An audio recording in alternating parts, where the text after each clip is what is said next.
Welcome to this month's episode of Chamber TV. We're on the road at the audio-video group with two special guests. First, we'll be joined by Shabri Moore of More Wealth Inc. to discuss succession planning. Wrapping up our show is Paul Frey, who's here to discuss how Leadership Frederick County builds local community leaders. Put your hands together for co-hosts Lauren Hagan and Justin Saltzman.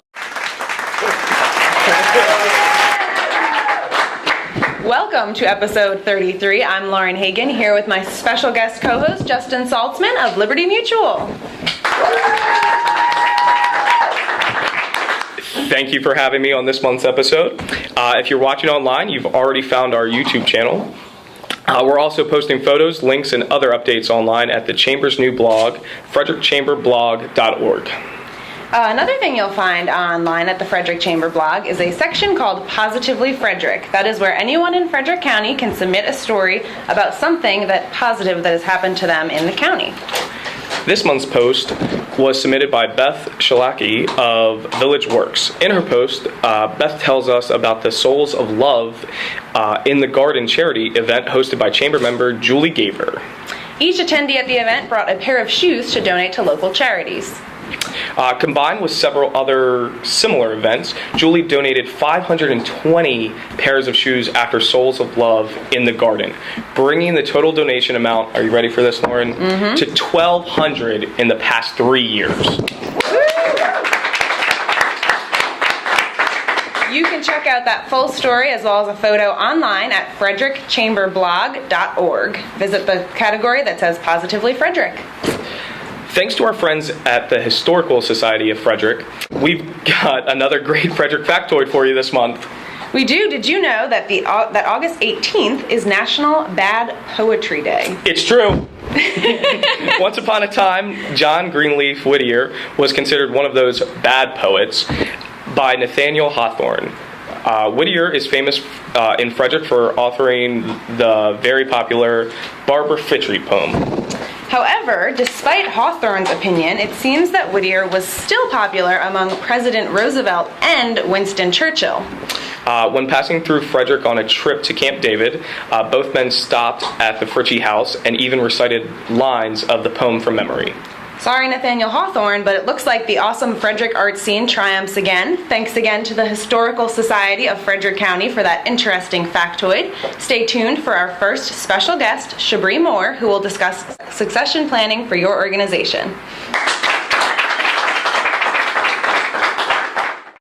Thank you for tuning in to episode 30 of Chamber TV. Refreshments for our live studio audience were provided by JoJo's Restaurant and Tap House.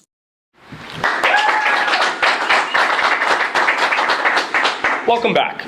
Our first guest is the president of More Wealth Incorporated, which was voted Frederick's best financial planner since 2006. Congratulations. Thank you. Shabri Moore is here today to discuss the importance of succession planning for small to mid-sized businesses. With that said, please join me in welcoming Shabri.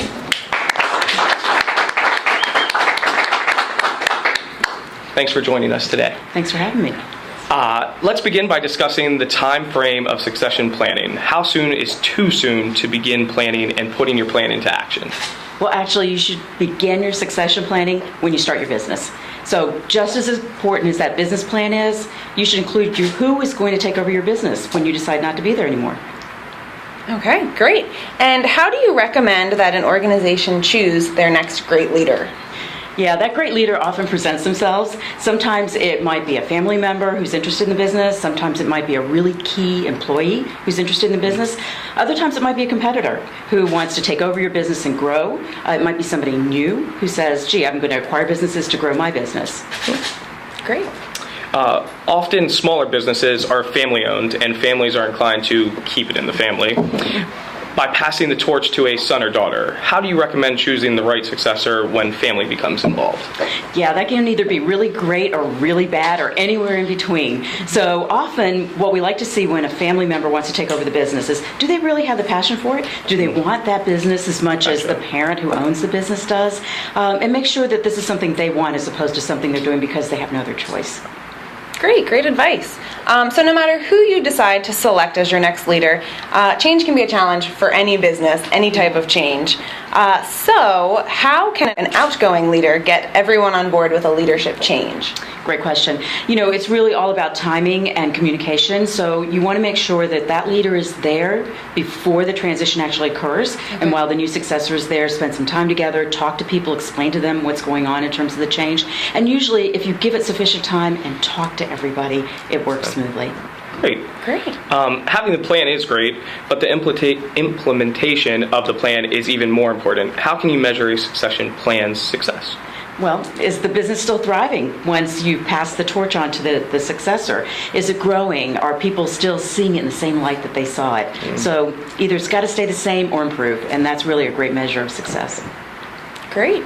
Thank you so much for joining us, Shabri. And if you're interested in learning more about succession planning, we will post some resourceful links on the Chamber blog.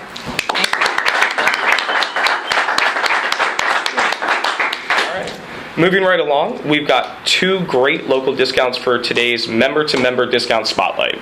Remember to patronize other Chamber member businesses, and in return, you'll snag some great deals. This month, we are taking a look at 2 coupons, one from 123 Print and another from Worthington Manor Golf Club.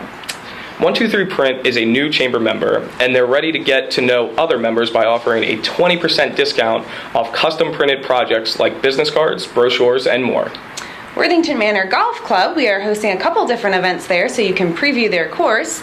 If you're interested in taking advantage of their coupon, bring 3 and play for free. You can preview the course at the Joint Chamber Mix and Mingle with Germantown Gaithersburg Chamber on Wednesday, September 11th. You can download these coupons and more online at frederickchamber.org. Thank you for shopping local. We'll be right back with our next guest, Paul Frey.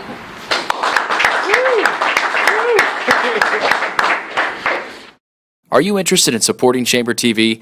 Each month an episode sponsor will be recognized during this commercial break. To learn more about promoting your company on Chamber TV, call 301-662-0745.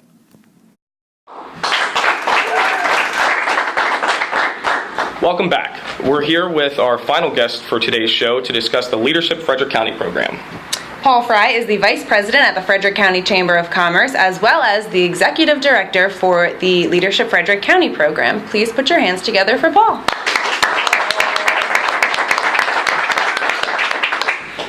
Let's talk about the first pillar of the program, leadership. How does LFC develop leadership skills?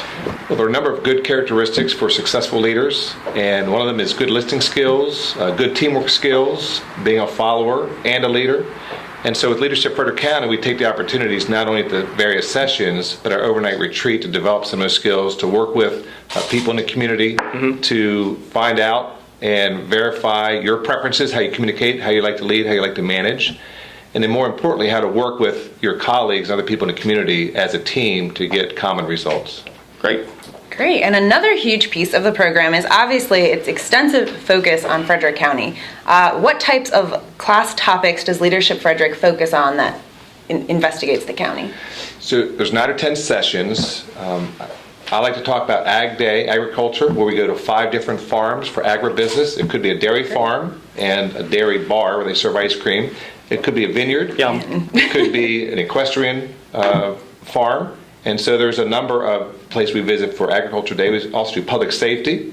And some of the fun there is you get to choose to ride along with the Frederick City police officer or a sheriff or, Justin, a 2-hour tour of the detention center. Fantastic.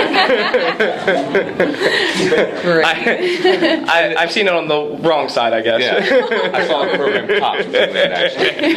And one of our longer days, we get to Annapolis to see how the state government works, and we also meet with our Frederick County delegation. So that's another fun day, another exciting educational day. Cool. Great. Can you tell us more about why this program focuses so intently on the many different aspects of the county? We have 3 reasons. One is for the participant. Whether you're a lifelong resident of Frederick County or brand new, you will learn something new every single session. We also want to focus on the organization that sponsors the participant, because we think the organization benefits from that person learning more about Frederick County, can be a resource for the organization. And lastly and selfishly, we want to keep Frederick County a great place to work, live, and play. And we think if we can expose the participants to that, we will continue to have a great community in which to live. Fantastic. Excellent. There's a lot of programs that someone can choose for if they're looking to develop their leadership skills. What about Leadership Frederick makes it so unique? A lot of things, I'll talk about two. One is a Leaders on Loan program, where each class member will work in a group of 5 or 6 other people with a local nonprofit with a defined project they want to accomplish that they may not have the time or resources to do. And so you can help a nonprofit accomplish their goal and also learn about how that nonprofit works. Secondly, these programs are run by over 100 volunteers, and our folks have been through the program. I know you two are going through the program this year. Yay. 2014. Shabri, a previous guest, was class of 2008. I'm class of 1994. So this program is run by volunteers before the internet. Got it. It's run by volunteers and experts in the community, the professionals that you'll meet and get to interact with. So we think it makes it an extra special part of the program. Great. Excellent. Well, thank you for joining us, Paul. The 2014 LFC class is now forming, and you can find the link to sign up on the Chamber blog. Yeah, we'll see you on September 5th.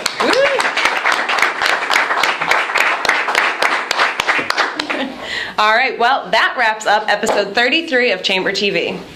As always, there's a lot going on at the Chamber. Make sure you check the calendar on our website, frederickchamber.org, to see all of our upcoming events. One big one and one of our favorites, our largest event is the Business Expo on Tuesday, September 24th. There will be a lot of opportunities for networking and also professional development with more than 1,400 local professionals. We've posted links to all the topics we discussed today on our blog at frederickchamberblog.org. Please give a round of applause to our caterer, JoJo's Restaurant and Tap House, and to Audio Video Group for hosting us on our summer tour. Thank you to everyone who's here with us today, and thank you for tuning in. Join us in the live studio audience for our next episode, Friday, September 20th at 1 p.m. Between now and then, we'll see you around town and online at frederickchamberblog.org.